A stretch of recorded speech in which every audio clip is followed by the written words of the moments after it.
So a couple days ago, I bought this $200 semi-ancient gaming computer, and I'm going to show you how to make it one of the best bang-for-buck gaming computers that the used market can offer right now.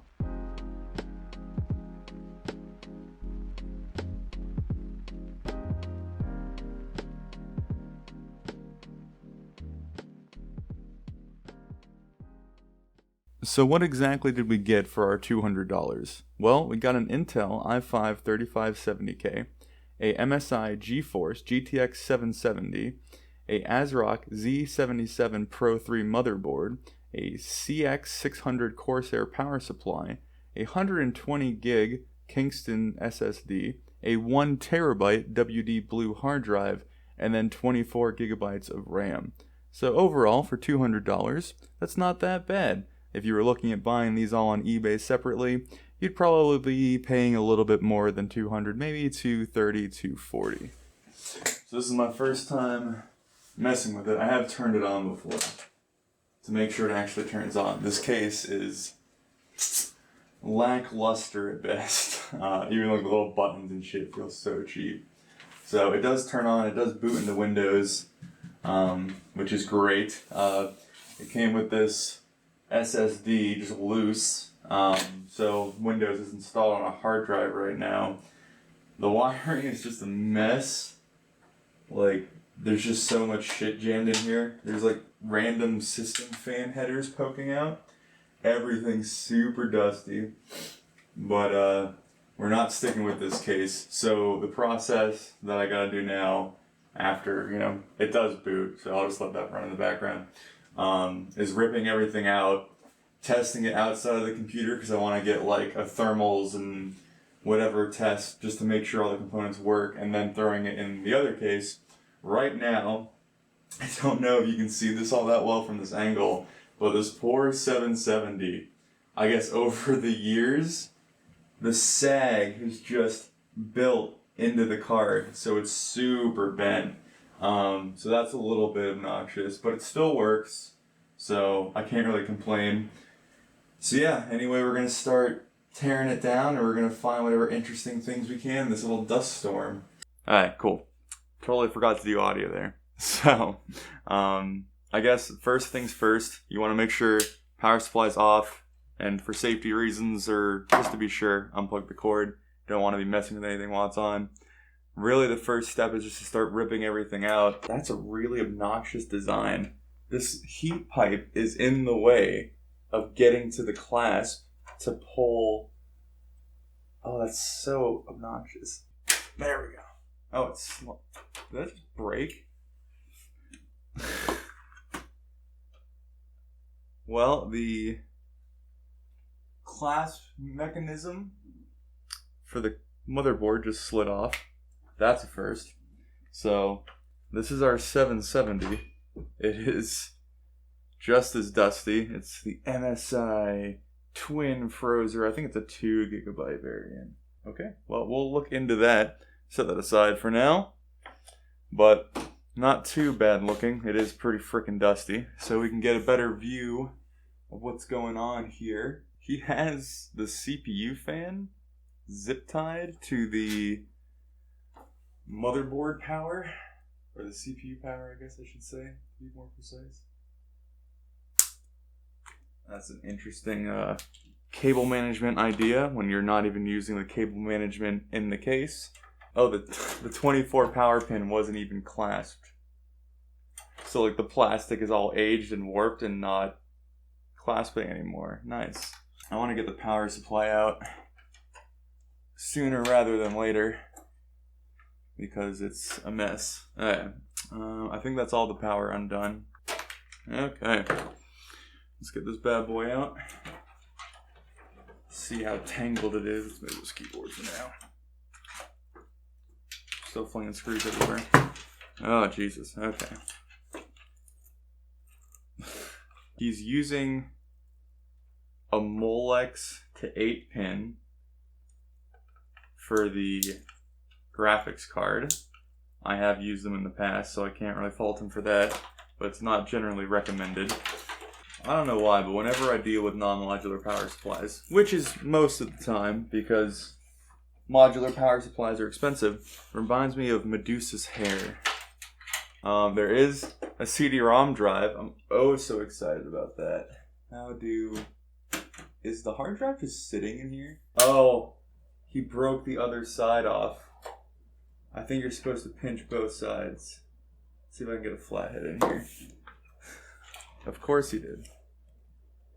That should be fine.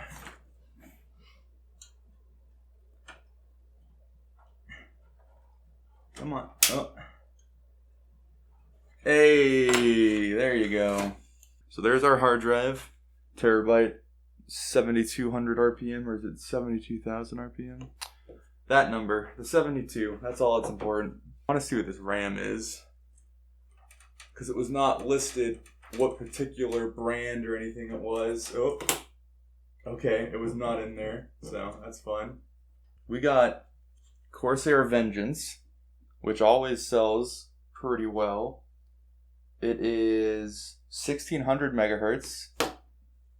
That's not too shabby. This is 1800. He was running it, by the way, at 1333. So we didn't have the XMP turned on. Solid. So this is a 16 gig set. This is an 8 gig set. I'll probably just put the 8 gig set back in there. And it's also a really fast set. And sell the Corsair, which will help our, or keep it or sell it, our little profit margin there. And none of this is the recommended way of doing things. Oh,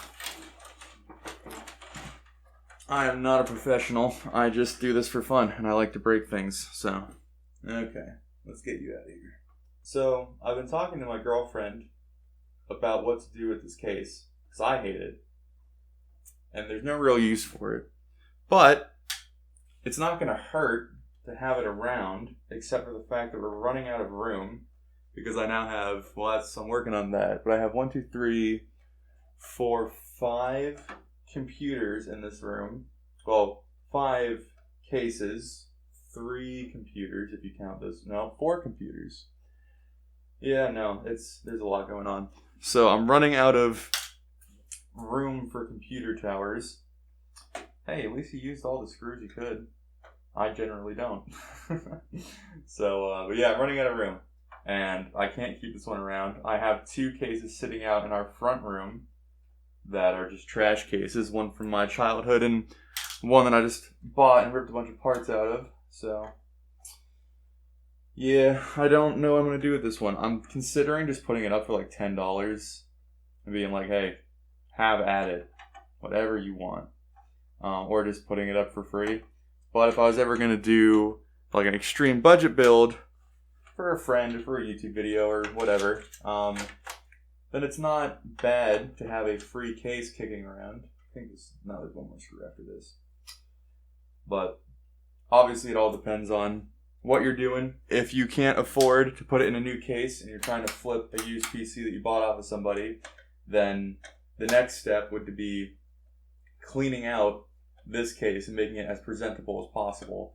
But I have no intention of reusing this, so it's just gonna sit in a corner, go in a closet, any combination of those things.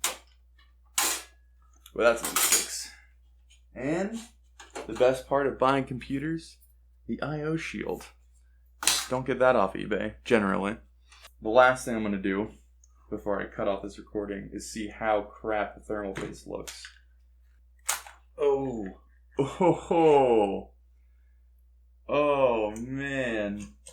Let me try not to drop this motherboard. Look at that beautiful, I don't know if this is a good angle, this beautiful, beautiful thermal paste. It's about half off, it's all globbed up.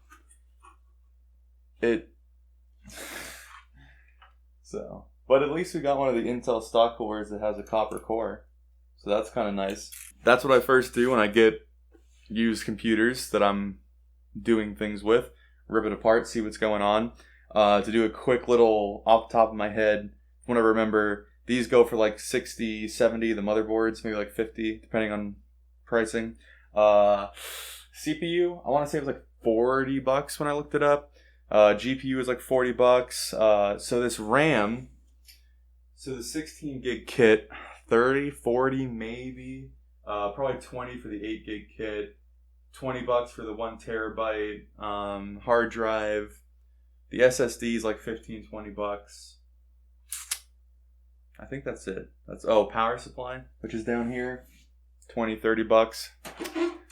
And then the useless case and the NZXT fans, which might actually go into the NZXT case I have. But yeah, so that's step one. So now we gotta clean it up, dust everything off, build it up, and make sure everything works. So, cool beans. Okay, so we got everything set up. We have the 570 in there instead of the 770. Everything's been cleaned off and power supplies plugged in. We got the SSD plugged in. We got our boot device for Windows plugged in. Everything should be good, so we're going to turn it on. There we go.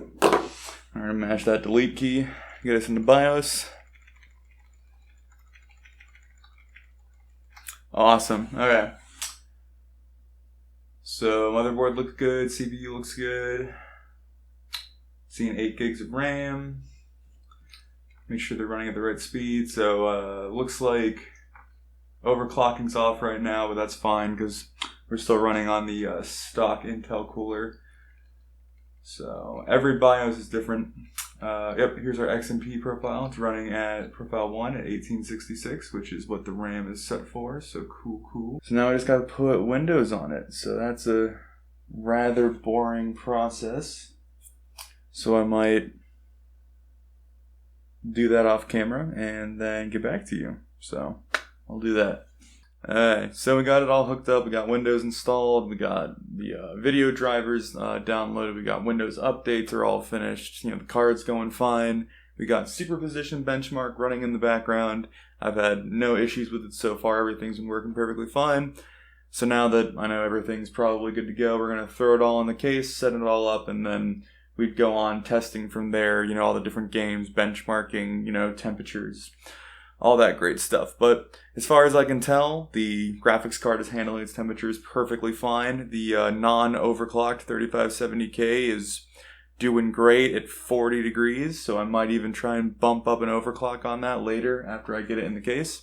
So, yeah, this is the last step before the kind of final push, and it's one of the more boring parts of just installing stuff, waiting for stuff, watching stuff run, so. But there you have it. There's the magic. So here is our finished project. A RX 570 and an i5 3570K.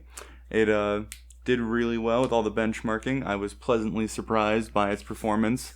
It's probably one of the best combinations you can do right now if you're looking for a very budget 1080p computer. So I'm going to break down the financials a little bit about where it landed. And we're going to go over, what I'm doing with it. We spent $200 for the computer itself. That included this GTX 770. They're going for like 40 or 50 on eBay. So if you do the conservative side of $40 and deduct it out of the price of our 570, which I paid $30 for, but you're looking to pay 70 to 80 on eBay for it. So for sake of argument, we'll say that you paid 70, or we'll say 80. So 80 minus 50, $30 swap. So basically you're putting $30 more into this and $20 for the case. So at the end of the day, you can say you're at $250 with this particular computer. It's very, very easy to sell these types of computers at around the $350 mark. It's a very appealing range for people. It's under the 500, because if you go above 500, that just seems bigger. It's close to 300, which it's very hard to find actual gaming capable machines for around 300. So if you show that you know what you're doing and you have a good combination, 350 is a very easy sell to make to some people. I posted the listing last night. I've already had 3 people ask about it. No one's confirmed I'm buying it yet, but just that immediate interest is a very good sign, I would say. So I have no worries that this will sell at my asking price. So we're looking at making $100 off of this. And this isn't a hard find. People selling their old gaming machines from a couple years ago, I guess second and third generation is now 5-6 years ago, which is insane, or even longer. But anyway, if you find an old gaming machine with a i7 2000 generation Intel chip or an i5 i7 3000 generation chip, then pairing it with a 570 is actually a very, very lucrative or performance boost. It's a very good pairing to put an RX 570 with it. So, and people are selling them for cheap. They're just sitting in their like closets or storage or whatever. This guy said it was sitting in his storage for 4 to 5 months. So, take it out, dust it out, make the swap, and run your tests, and there you go. So, anyway, I'm gonna follow up a little bit. I'll probably have like a little recording of me actually going to sell it, so that should be exhilarating. Hey, what's up? How's it going, man? Good. What about yourself? Doing swell. Sorry, I'm not getting out. It's just kind of a pain. Fine. So, but it's in the trunk. So, yep, I got it.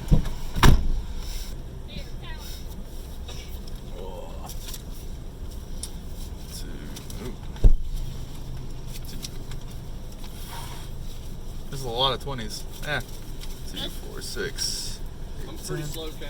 Yeah, same here. If you have any problems with it, you can always message me, but it should be perfectly fine. My buddy, he's really good with them. He builds his own. Nice. He said he was going to come down and help me out with a little bit. That's nice. Yep, looks good to me. All right, man. Thank you. No, I appreciate it, man. Yeah, I'm good. You too.